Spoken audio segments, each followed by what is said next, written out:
سندھ برِ صغیر کا وہ خطۂ ارض ہے جو ہمیشہ ہی بیرونی حملہ آوروں کا نشانہ بنتا رہا ہے۔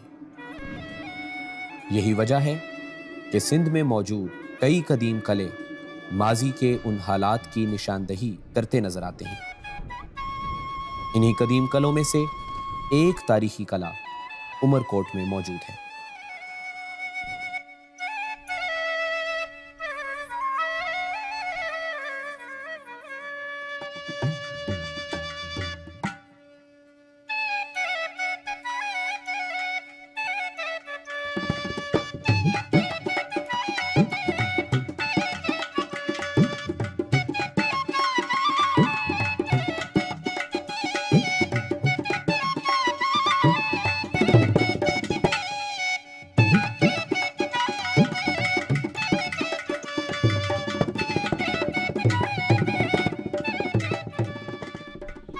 قلعہ عمر کوٹ تاریخی اعتبار سے سندھ کے دیگر قدیم قلعوں سے کافی مختلف ہے۔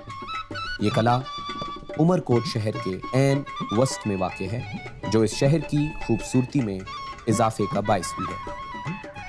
اس قلعے کو 1020 عیسوی میں تعمیر کیا گیا، جبکہ اس کا کل رقبہ تقریباً 17 ایکڑ اراضی پر محیط ہے۔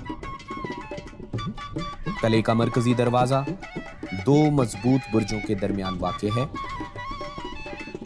قلعے کی دیواریں تقریباً 14 فٹ چوڑی اور 35 فٹ اونچی ہیں۔ عمر کوٹ قلعے کی تعمیر کے حوالے سے ماہرین کی دو رائے ہیں۔ کچھ ماہرین کا کہنا ہے کہ اس کی تعمیر عمر سومرو نامی بادشاہ نے کرائی، جبکہ کچھ کا کہنا ہے کہ اس قلعے کو دراصل امر سنگھ نامی راجپوت حکمران نے تعمیر کرایا، جس کی وجہ سے قلعے کا اصل نام عمر کوٹ تھا، جو بعد میں تبدیل ہو کر عمر کوٹ بن گیا، اور آج بھی یہ عمر کوٹ کے نام سے ہی جانا جاتا ہے۔ وقت گزرنے کے ساتھ راجپوتوں نے یہ قلعہ کلہوڑا حکمرانوں کے حوالے کر دیا۔ کلہوڑوں نے قلعہ بعد میں جودھ پور کے راجا کو بیچ دیا۔ 1813 عیسوی میں تالپور حکمرانوں نے اس قلعے پر قبضہ کر لیا، اور آخر میں اس قلعے پر انگریزوں کا قبضہ رہا۔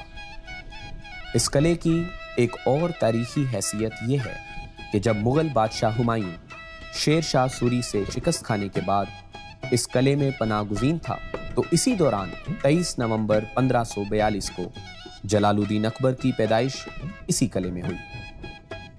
قلعے کے اندر بعض قدیم توپیں اور گولے اب بھی موجود ہیں۔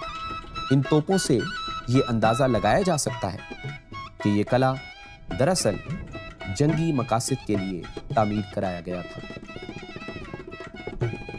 قلعے کے اندر برطانیہ دور کے انگریز ڈپٹی کمشنر کی قبر بھی موجود ہے، جو ضلع تھر پارکر کا ڈپٹی کمشنر تھا۔